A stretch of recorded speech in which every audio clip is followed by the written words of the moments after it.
So welcome everyone. My name is Aram Collier. I'm the head of programming at Real Asian. As I mentioned before, we're joined by our great webinar moderator, Keiko, who's working things behind the scenes. And I'd like to welcome you to our information session about Unsung Voices Youth Production Workshop, which is an initiative of the Toronto Real Asian International Film Festival. The festival is currently planning for its 24th festival this November. And yes, this festival will go on despite COVID. And it's happening in November, like I said. So please keep a lookout for the things that we have planned. So towards that, Real Asian gratefully acknowledges the support of government funders, the Government of Canada, Canada Council for the Arts, Ontario Arts Council, and the Toronto Arts Council. So before the events we hold in Toronto, we like to acknowledge that this land is treaty territory of the Mississaugas of the Credit First Nation, the traditional territory of the Haudenosaunee and the Anishinaabe and the Huron-Wendat. Now, I know this is an incomplete and too small gesture, and as settlers and immigrants, we need to continually consider these truths. Now more than ever, in the light of struggles around us for Black Lives Matter, and certainly against COVID-19 and climate change. Furthermore, as you may be joining us from places beyond Toronto, please consider the land that you are on. I've really enjoyed looking at and learning from this website called nativeland.ca, which Keiko I think is going to put up a link for, which is a great and really ever-changing resource that you can see different different groups and different indigenous lands that you're on across the globe, really. So thank you everybody for joining us. I wanted to introduce our two guest speakers. So we have two participants from last year's Unsung Voices program. We have Shubhi Sahni and Sahara Gulshan. So I'd actually like them to introduce themselves and say a little bit about themselves. So Shubhi, maybe you can start.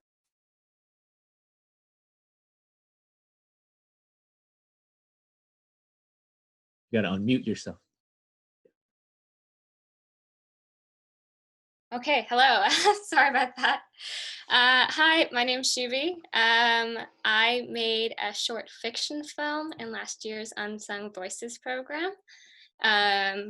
I consider myself a writer-director, and since the program, I got to participate in BIPOC TV and Film and Regent Park Film Festival's TV writing workshop in 2020, and I'm going to start my Master's of Fine Arts in Film and Television in January.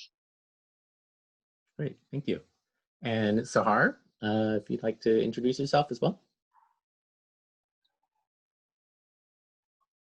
Hello, everyone. Hello. My name is Sahar, and I use the pronouns she and her. I am located here in Toronto, Skalundo, and I was able to make a short doc last year with the Unsung Voices program. I wanted to identify my cultural background so that other people can kind of feel welcome to in this space too. I'm Teju Chinese and Iranian. And I identify as a writer, so I write a lot of creative nonfiction, but also in other genres. And I'm so excited to be here and perhaps get to hear your questions. Great, thank you, Shubhi and Sahar. So actually we have short excerpts from both of their films last year. So Shubhi, we're gonna show yours first. What's the name of your film? And maybe you can set up this clip for us. Sure. So my short film was Click Here to Play. The scene we're going to be seeing is kind of the climactic scene. It's about a gamer who gets scammed, and in this scene he confronts his scammer.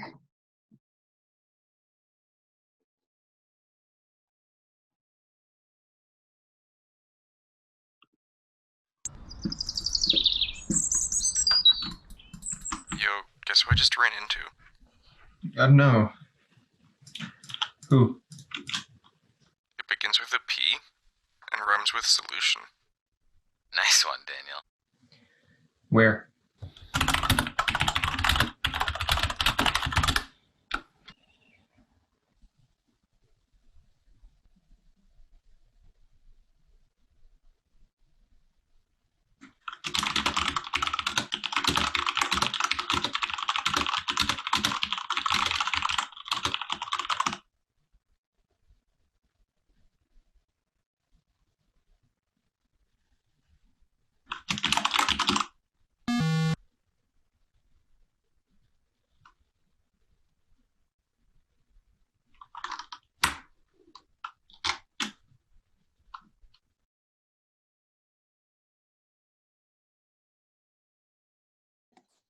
All right, great. Thanks, Shubhi. Thanks for sharing that. And now we'll have a clip from Sahar. So maybe Sahar, can you name your film and also set up the clip that we're going to see as well?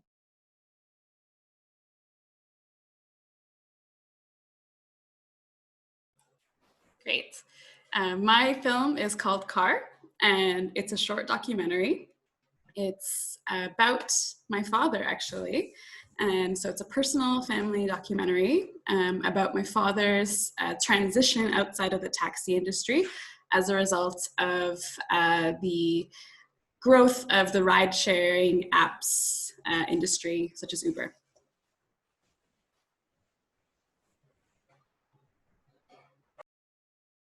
Exactly. I've screwed up lots of business, lots of different business. One is the taxi business. You can feel it, but what can you do? So do you remember sitting here at a time where... Oh, I remember I used to be 10 taxis sitting here, and after 5-10 minutes order come. I've been from here, I got the order $65 to airport, $70 to airport. I go 35 minutes to airport. But now, no more. Yeah, lots of cab drivers, they lost, lots of cab drivers, included me, you know. Almost I lost half of my whatever I had, you know. But life goes on. What can you do?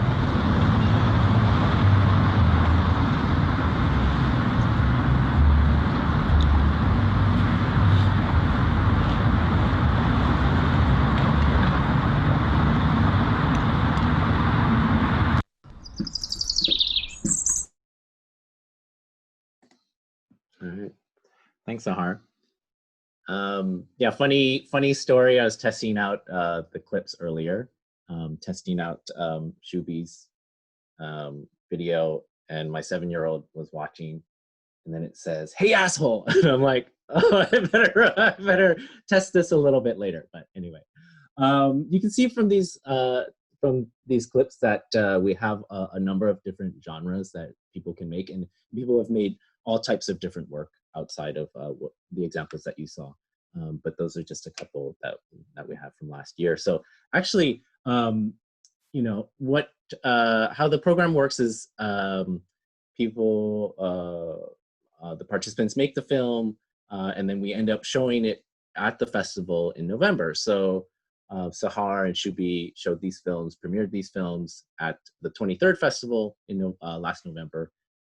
We had a packed house at the Lightbox, lots of family, friends, communities, a great screening, lots of great questions. I think one of the things though is Sahar and Shooby, I don't know, I want to know if you can ask each other questions about your films right now. And it might be putting you on the spot a little bit, but maybe you can ask each other about each other's films, because you know, in the midst of the program, we're always so busy and stuff like that, and maybe with some time to reflect on it, I wonder if you have questions for each other.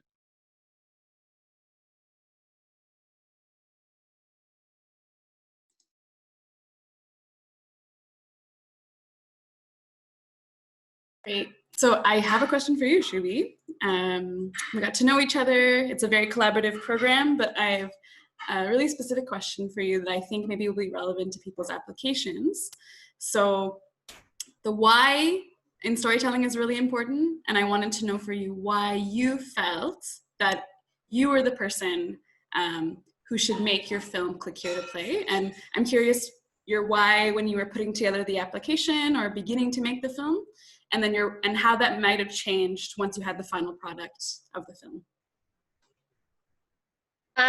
Thank you for the question. So when I was writing my application and thinking about the why, it was very different than me thinking about the why after having made the film. Originally, my why came from wanting to tell a story about outsiders and people who, you know, don't really belong to the norm or feel like they're on the outskirts of something. And my boyfriend's a gamer, and it's inspired by his story. And this had happened to him months before I even considered making a movie about it. It's just he kept talking about it all the time, and I heard the story about him being scammed all the time, that it really got stuck in my head. And one day we went out for dinner with his friends, and he said this story so passionately, and I kind of realized that in this very specific context, he was an outsider because of this community that he belonged to of outsiders, but also everybody like us couldn't understand his experience. And that's how I often felt growing up as a first-gen immigrant in Canada. Of why I made film and why it was important to me, because it explored that loss, being an outsider, and that being community of outsiders that people formed together. After making the film, I realized why I wanted to tell the story was because perhaps I wasn't ready yet to be vulnerable to tell my own story at the time. And so I used this as an avenue to get into storytelling and explore some of the feelings I was having without directly sharing my own stories and being vulnerable and exposed that way. Sorry for the long answer. And then now I'll ask Sahara a question. So during our application round, we had to submit applications, and then we went through an interview process. In the interview process, we were asked a question to describe a 1 to 2 minute scene from your film. For me on the spot, I didn't know that they were going to ask this, so I made something up on the spot. I'm wondering how you answered, Sahar, and what was your process behind that? Yeah, that's a really great question, because identified as a writer at the beginning, but I think a year ago I wouldn't feel as comfortable writing for the purpose of the arts, writing a creative proposal. And so I would say, just if you're not comfortable with that, just go for it and think about specificity. So I was thinking about specificity, and my scene was, I knew that I wanted to do doc. I've always been really curious about truth-telling through storytelling. And I had proposed that I wanted to speak to a number of taxi cab drivers in the city and interview them. And then I would wanted to interview their kids, like their children, and see how Uber and these apps have impacted not only the driver, but also the family. And so, as you might be able to tell, I was telling this huge story, or hoping to tell, rather, in my proposal, a huge story. And how that changed was I focused on my father, who has this story. So I guess looking back, specificity and feasibility is really important. Aram's going to say more about the circumstances of the program this year, which are quite different given our social political circumstance. So it's neat to see that change. And yeah, it kind of became the same story, but at a micro level, which perhaps made it stronger. Yeah, thanks for those questions and those answers. You know, one of the things that it is kind of a long process, and thanks for sharing that, Sahar, because that is kind of illustrative of, you know, any filmmaking or creative processes, the changes that project will go through. What in a broad sense, what would be a few kind of top things that you learned along the way as part of this filmmaking process for both of you?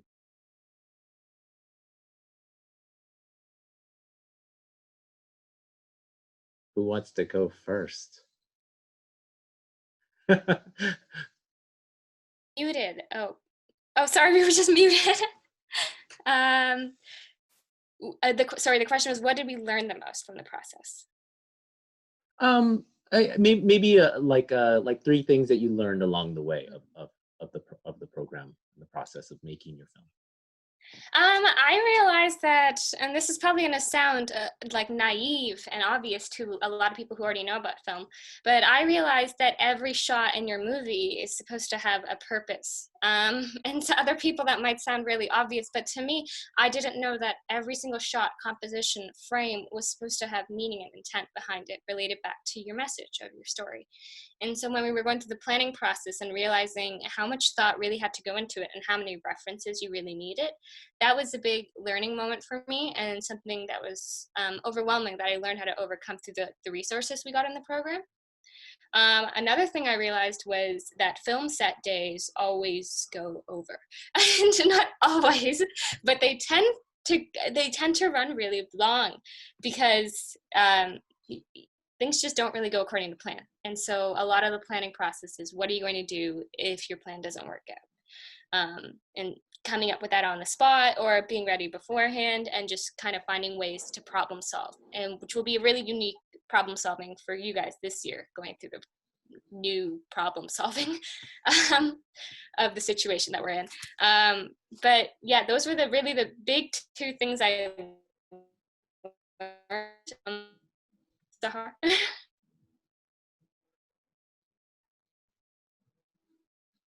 And for me, I think there's so many, like Shubhi. It's hard to put top 3 on that. But for me, the first thing I would say is how collaborative filmmaking is. A very collaborative person, worked more and did more kind of community activism, nonprofit work before coming into this space. Thought I was a really collaborative person, but realized how much I could learn in terms of collaboration through this process. So something you could consider, I think, maybe in applying is, like, obviously your own resources, but maybe there are people in your life who can support that collaboration, because I did lean on a lot of people in my team, but also in my life, my family, certain people in my circle. So collaboration, number 1. Number 2 is how much my non-creative or artistic life impacted the filmmaking. So I think last year was the first year that they offered the program for folks up to 29. And that's my age, I'm 29. I was one of the older participants, right? And it's like, oh, I'm new to the arts, how do I navigate this? But I realized that so much of my experience outside of the arts and, all throughout my 20s really informed my work, because I was telling a socially engaged story and a politicized story. And then, so the second one would be, how much life or non-arts impacts arts. And the third would be how difficult it would be to tell a personal story. So I was one of the folks who made a doc, a true story. And I think often, even in fiction, people tell stories close to their heart, but it was challenging to tell a really personal story, and a story about loss that deeply affected my family. And so I think there's a lot of, like, managing your own emotional needs in any creative project, but thinking about what that looks like when you're telling such a true story that's close to your heart.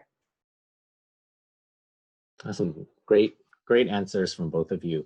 And, towards that idea of collaboration, and this info session was actually something that Sahara and Shooby and some of the others had suggested that we do in preparation for this year's Unsung Voices. So thank you for that suggestion as well. Jackson, I see your questions. Thank you for putting those in the chat room.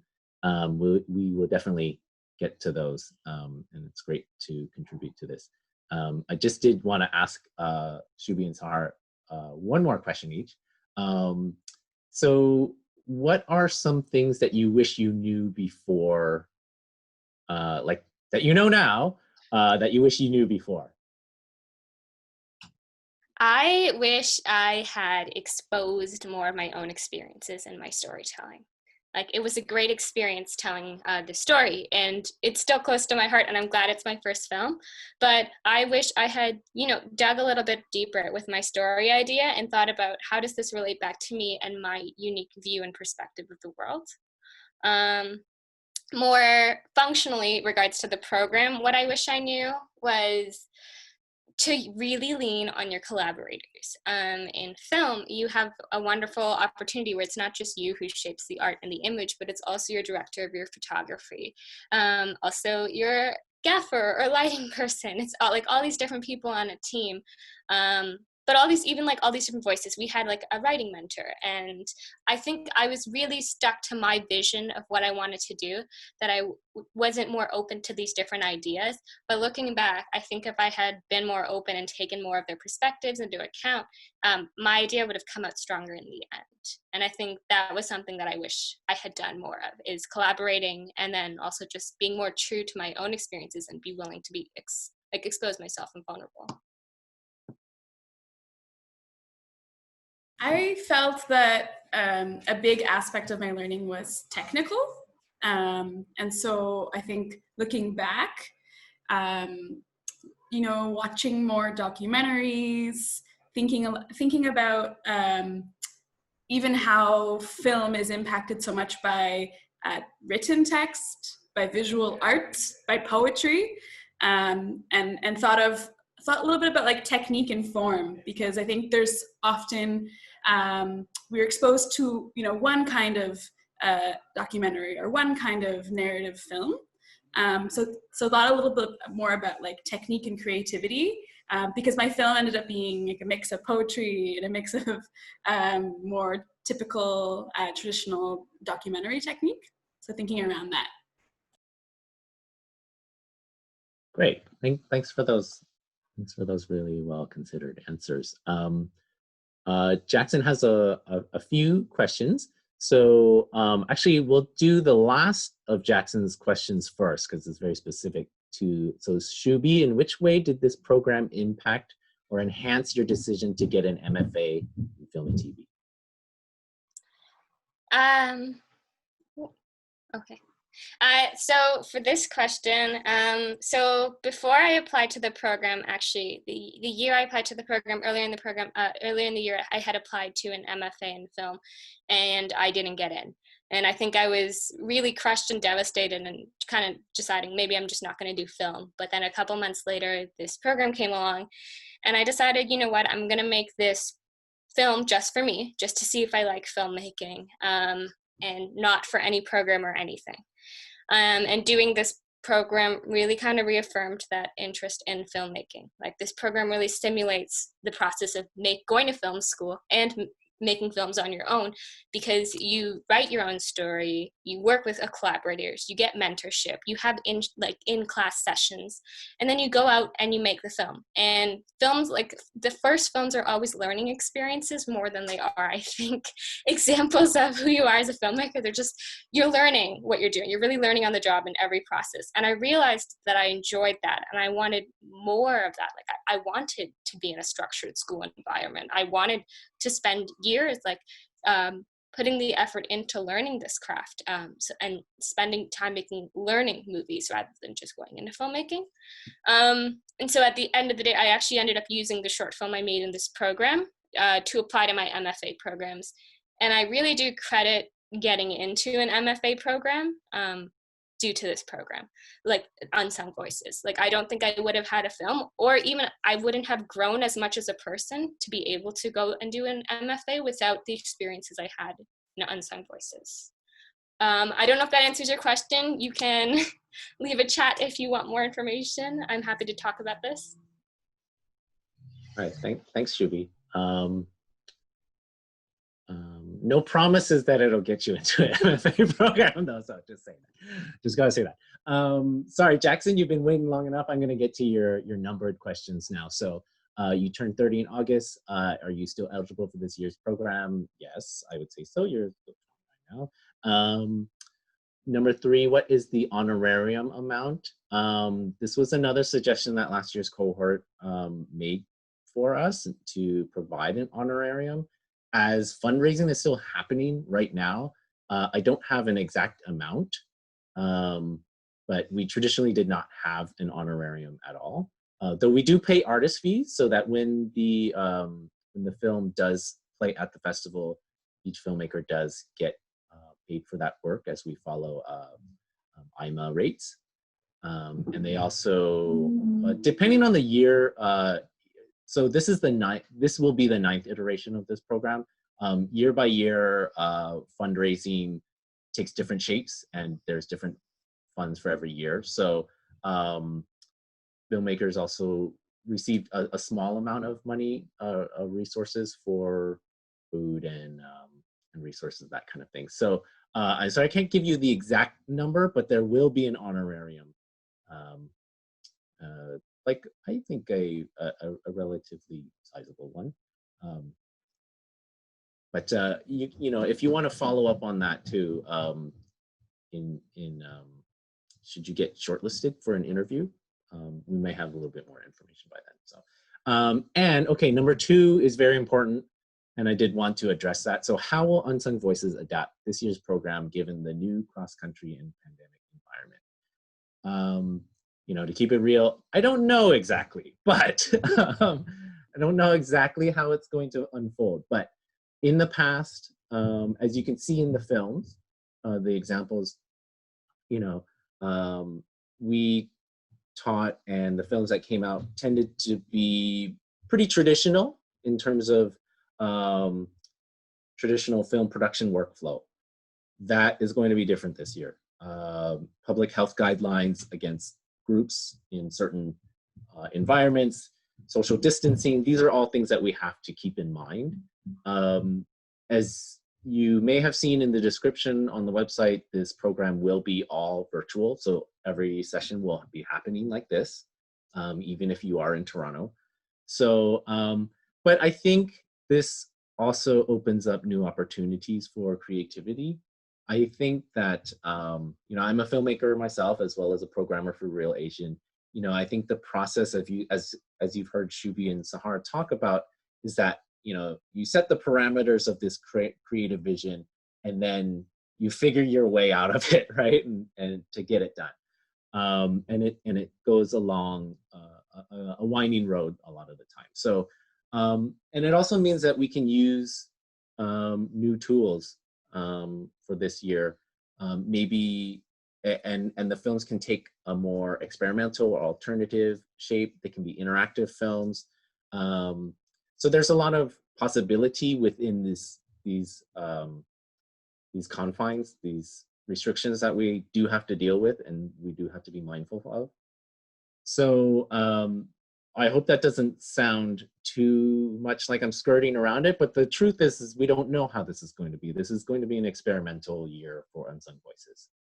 But we really felt it was important to still have the program in some form. And I would also say that we, I mean, the parameters of the program still exist, in that this is a program for young people to work on emerging artists, to work on a new work and premiere it at the festival, and that's all still true. So I'll reassure you in that sense. So hopefully, Jackson, that was a little bit helpful, and hopefully that was helpful for everybody else. And so I think there was another question about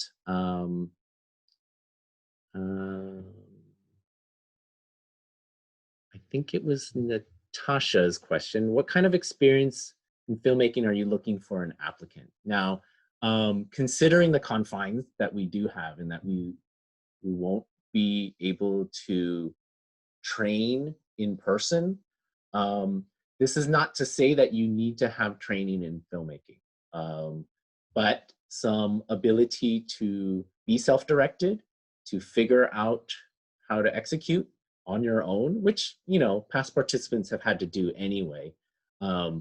But this year even more so, I would say. So it's not necessarily experience as a filmmaker or in filmmaking. It might be more about your perseverance, your problem solving, and finding the tools to get your project done. We will be here to support you in that. We will have a facilitator, and as well as a program like coordinator. And we also bring in industry mentors. So they are also there to help you and to be a resource and to challenge you as well, kind of like what Shubhi mentioned. So I hope that answered your question, Natasha. I'm sorry if I mispronounced your name, Opala. Are you in charge of your own equipment? So traditionally in the past, we've worked with Charles Street Video, who is one of our sponsors, who's been with the program for a long time. They have supplied equipment for us in the past. Also Film Loft Media, University of Windsor. Like I said, depending on the year, the funding, we cobble it together and we make it happen. So that said, if you are in Toronto, Charles Street Video is on board again. And depending what public health guidelines are, again, you may be able to have access to their equipment. However, if you are not in Toronto, you would be in charge of sourcing your own gear. So that is a little bit of a, this is a little bit harder for people outside of the GTA. But again, you know, we don't actually know that Charles Street will be able to do that. You know, if you think about a camera, it has a lot of crevices, and you know, and depending on your kind of risk threshold, you may not want to do that.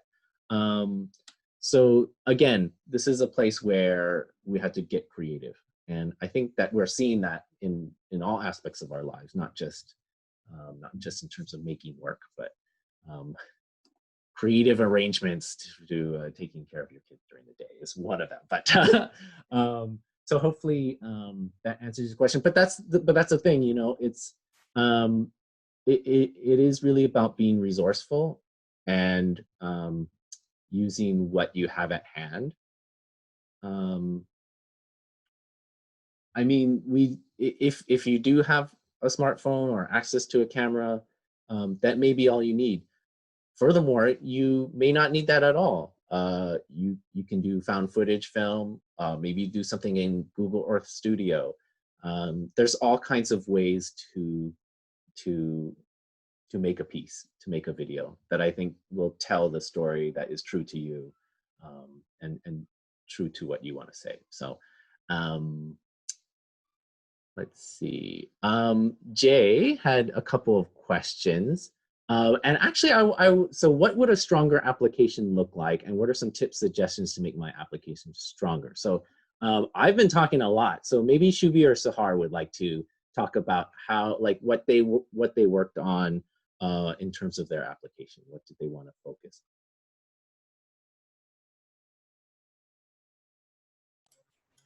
I would say specificity, right?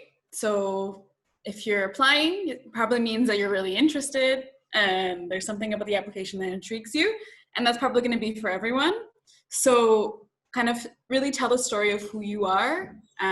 There's clearly no one like you. So what are the experiences that you bring, perhaps in the arts, but perhaps not at all in the arts, in any realm of your life, that are relevant to your filmmaking? I would also say, what intrigues you to tell a story right now, right? We're experiencing this huge global moment, and art is really, in many ways, like an archive of history, right? An archive of human experience from a specific moment in time. So maybe a little bit about what your motivations are to tell a story right now. You know, people are going to be looking back at art during this time. It's not, we maybe thought it was a shorter time, but it might be a very long time that we all experience this together. So instead of seeing it as perhaps a challenge or a negative aspect, which it will be a challenge for sure, kind of how to fuse that into your application as far as, as Miriam mentioned, your problem solving skills, but how you would engage with that creatively would be the main things I'd recommend. Yeah, to echo Sahar, really it's about what makes you unique. I remember when I was filling out my application, I think at the time the program description said they were looking for uniquely Asian stories, but I wanted to tell a story about a nondescript gamer. And I think I was really scared that it wasn't going to be a story of interest or a story that was a right fit for the program.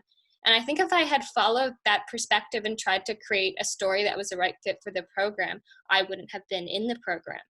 I think you need to be true to yourself and true to the story that you want to tell. Don't come up with something that just is going to make your application look good or try and be a good fit for the program. I promise you the perspective and unique insight you have on the world, it's enough. It's enough to be a strong application, the way that you see the world. If you hone that in and put it into your application, and you're very specific, like Sahar said, about the way you see the world, why this story is important to you, and why it deserves to be told, it will be told. And I think we'll see that in the application if you're being authentic to your voice.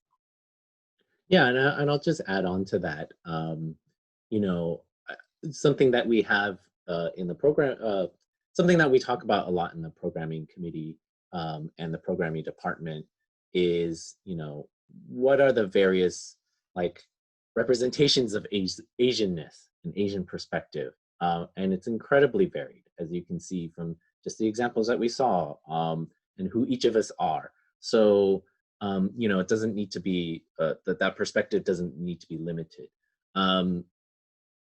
I would also say that in your proposal, it does need to be, and Sahar mentioned this as well earlier, feasibility of your project.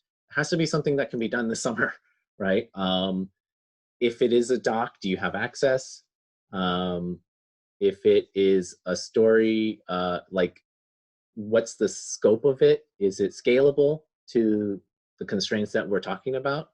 So all of those things, those kind of production considerations, feasibility, and your ability to execute, that's part of, that's a big part of the considerations as well.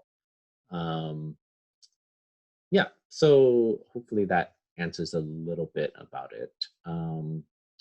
Let's see, just following up on Jay's question, yes, animation, definitely possible. You just need to have enough time to execute animation. And especially if you have experience in that before, or, but we have had a couple of animated projects or projects that involved animation, as well as mentors that, like we have a roster of mentors that may be able to help with that. So let's see, Kevin, I think we answered your question about virtual workshop. That is one of the things that, in terms of the kind of collaborative nature, it's our hope that we can find ways to still be collaborative in this space. It may not be something where you're on each other's set. That is one thing that has happened in the past, is that you know, you direct your own piece, but everybody is the crew on everybody else's film. So actually that month that we're shooting last year, it's crazy, right? Because you have to, there's all these moving pieces, you have to coordinate all these things, and who's going to be where, and you know, just like, and where's the food, you know, so stuff like that. So actually this year's cohort, you may not have to worry about those logistical challenges that that we often don't think about in terms of filmmaking, that it is like it is a real material thing. Now, that said, I do really hope that we can have a collaborative environment, and really, I think towards that, you know, sharing your work and your process is going to be a big part of that. So, you know, being open to that will be really important. So could someone who applied before but didn't get in apply again this year? Yes, that's happened before. And there have been times where somebody applied the year before, they didn't get in, and then they got in the next year. No promises, and no promises about the MFA again. But it certainly, there's no reason not to apply. Let's see. There's some other questions that we had kind of set up, and I don't know if Shubhi or Sahara, you had any other notes. If maybe you wanted to ask the room if they had any, if you have any questions for them. Actually, I just wanted to echo your earlier thing on feasibility. I think if I wanted to make a film about a gamer and I didn't know any, or have any who had access to computers or the games that we used, like this just wouldn't have been possible. So in that sense, I think some of these things do have to be built into your ad. Like you have to think through some of these things, like definitely pursue your wildest dreams and imaginations, but do you have a way to make it become a reality? Yeah, so, you know, just in terms of Shooby and Sahar's films, you look at Sahar's film, like Sahar talked about, she had this kind of like big sprawling idea, but with the kind of feasibility, it got really narrowed down, and in documentary, access is super important, right? And Sahar, you had access to your dad, right? And was there actually a negotiation at all? Like, did you have to convince him at all? Yeah, I didn't have to convince him too much, but I think it's really important, you know, when working with your family to consider ethics. I know that sometimes it's like, oh yeah, that's probably, for all of you who are perhaps thinking about subjects, that's probably someone you might be living with, you know, but I had to consider, you know, like how I was representing him, right? So I can remember when we were on set, there were certain things that happened, and I was like, no, I don't want to film that, you know? So thinking a lot about ethics, and I think that extends beyond filmmaking, that is true, and with a living, breathing subject. I think it generally, you know, like I was thinking, you know, it'd be really neat for example, the Asian community to tell a story around the anti-Black racism that is in many of our communities, but is that an ethical choice right now as far as what people have access to in terms of subjects? So yeah, there's so many ethical decisions that went into the program, and I'm sure that that might inform your application. Maybe that those are some things you want to put in your application to show that you've actually considered them as well.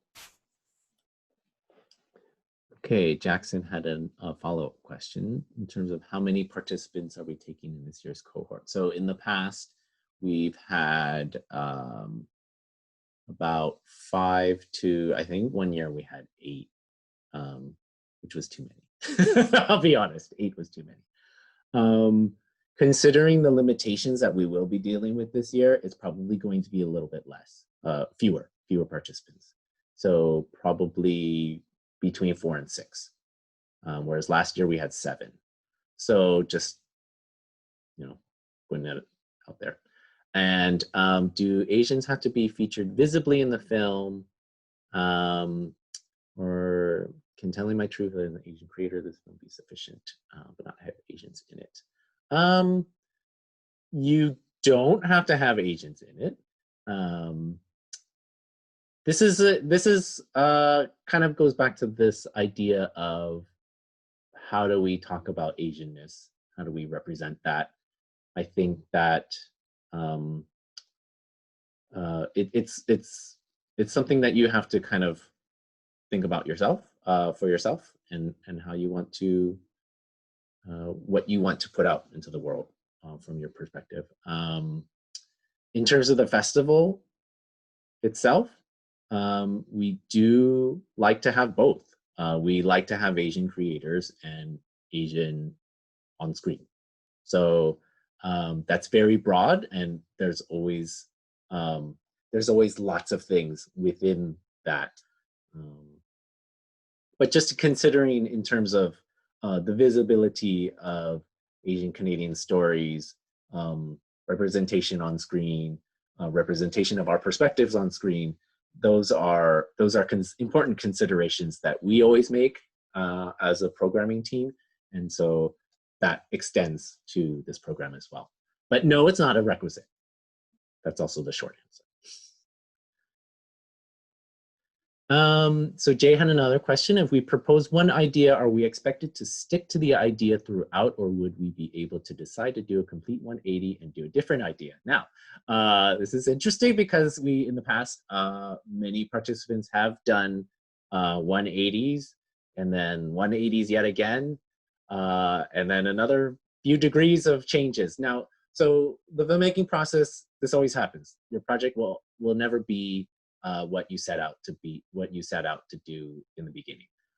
It will change no matter what. However, I think this year especially, we do have a much shorter window that we're making this work in. So having something that's pretty much ready to go would be, or that is very solid, you can make a solid case for it in terms of the feasibility, in terms of the concept.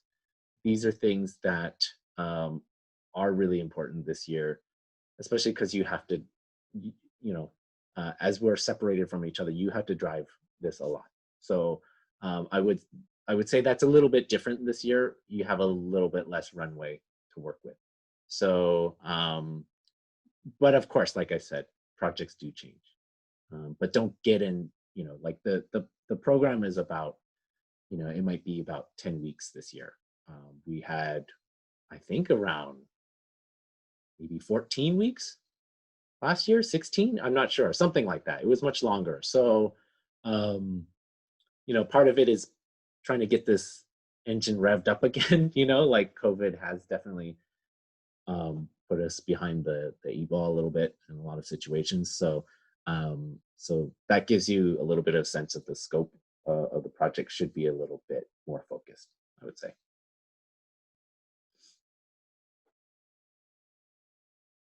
Let's see, I'm trying to look at any other one. Let's see.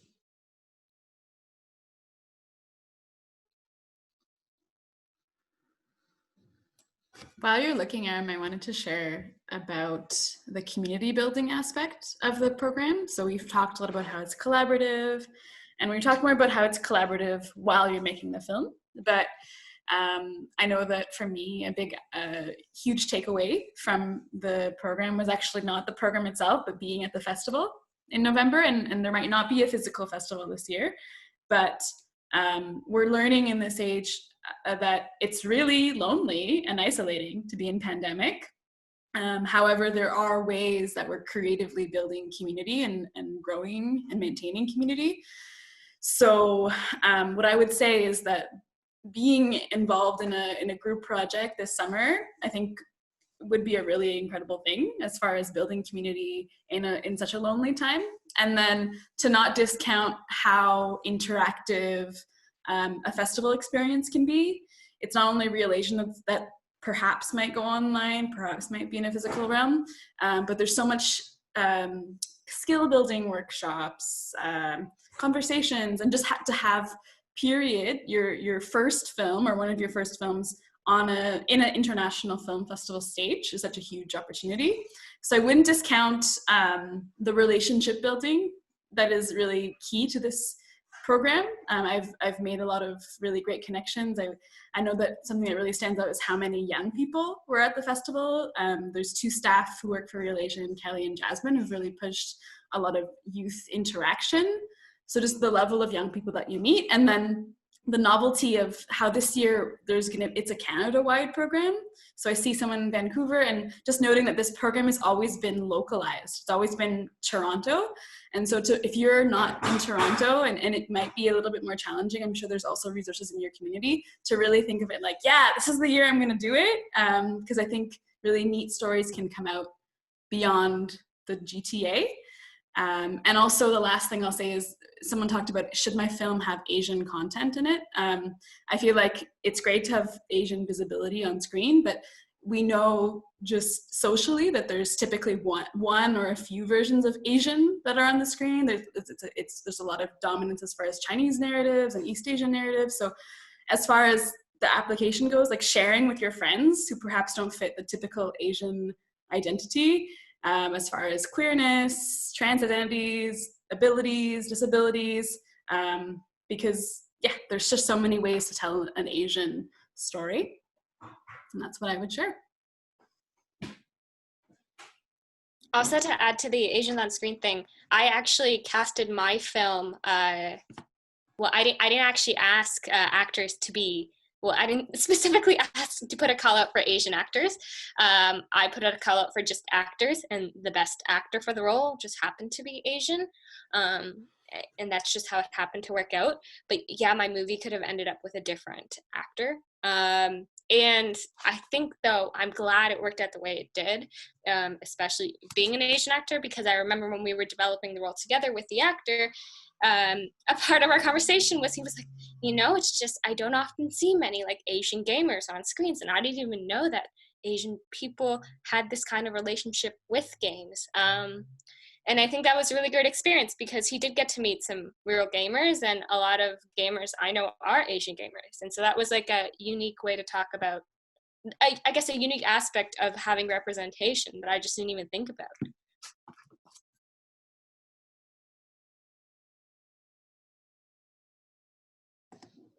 Okay. We're almost up on an hour. Do we have any more questions from people in the audience? Hopefully this has been helpful. It's okay if you have questions later, you can email us as well. A lot of these questions that have come through before, or that we kind of like wanted to set out, have been answered, I think, in the conversation.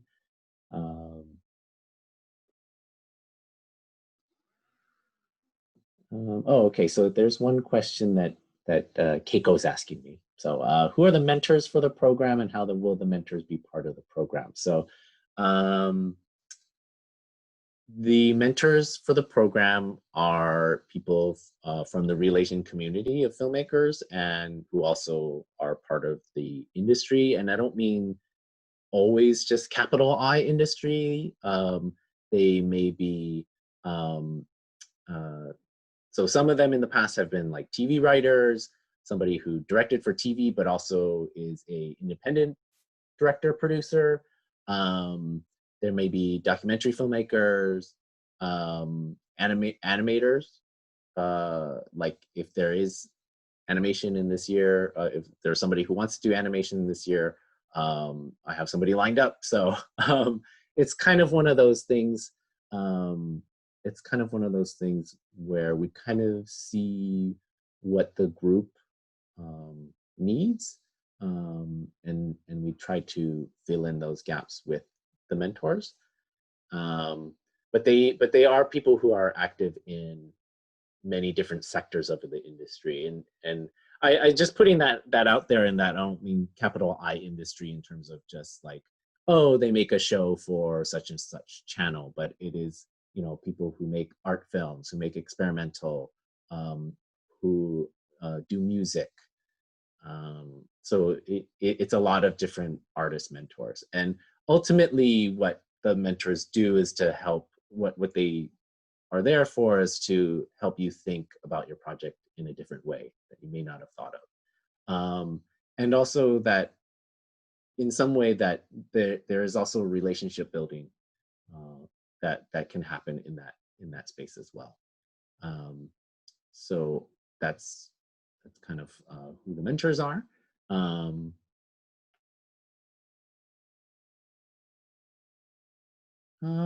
So maybe I'll ask Shooby and Sahara just maybe a quick wrap up question, and then if there's anything that comes up in during their answers, we can go to that.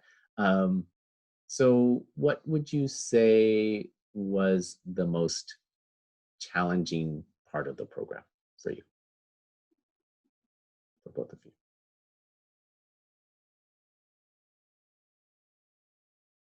I'm gonna need a minute. I'm sorry.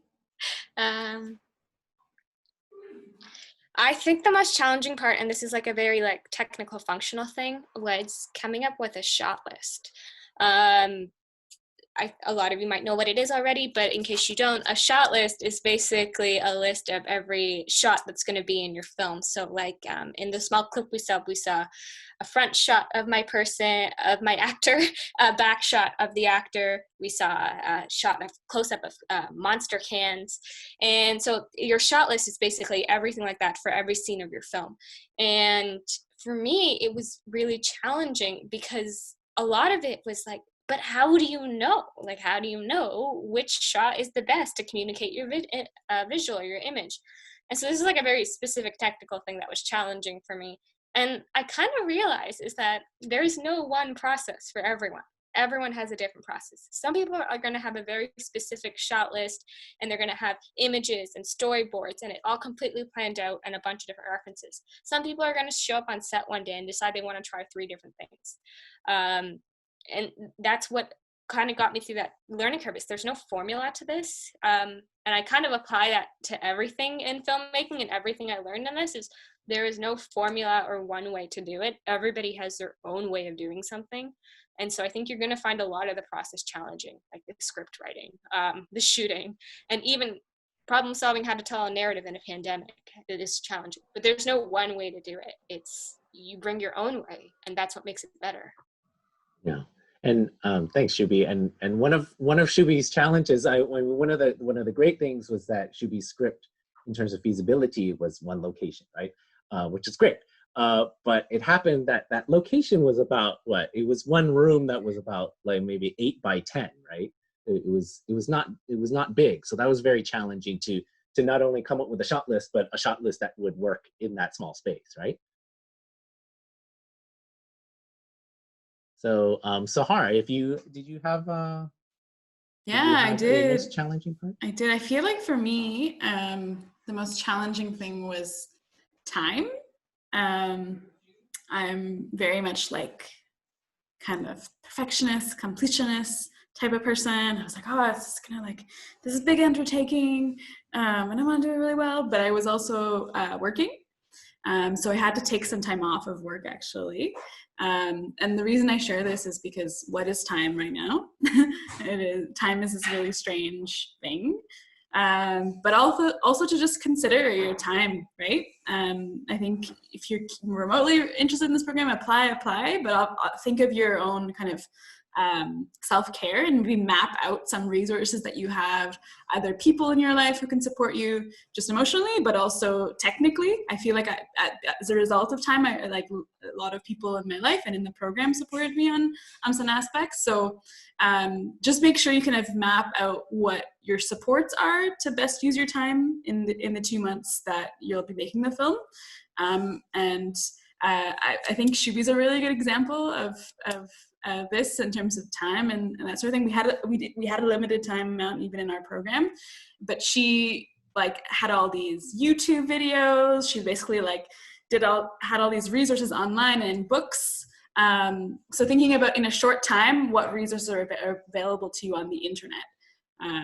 So those were, that was the main challenge. Time, what is time? Thanks, Sahara. Yeah, that's also a good point in terms of what Ashna's question. Sorry, hopefully I said your name right.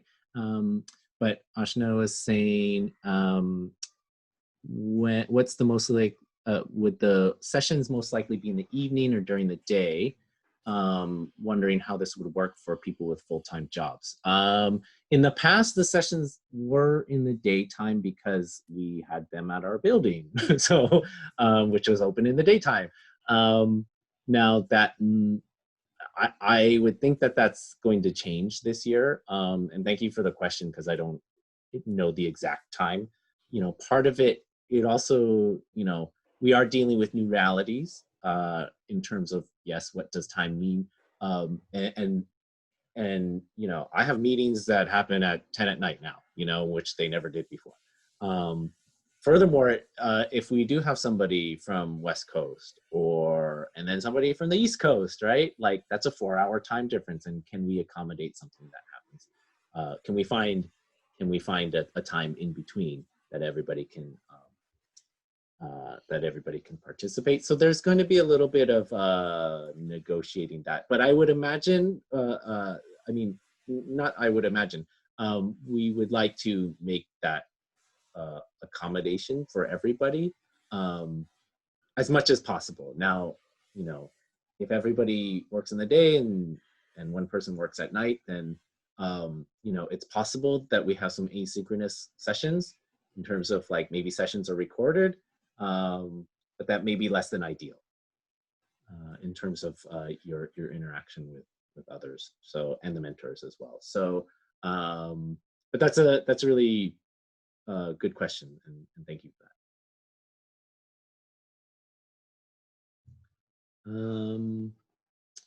Well, we are definitely up on an hour now, so maybe we'll just leave it at that.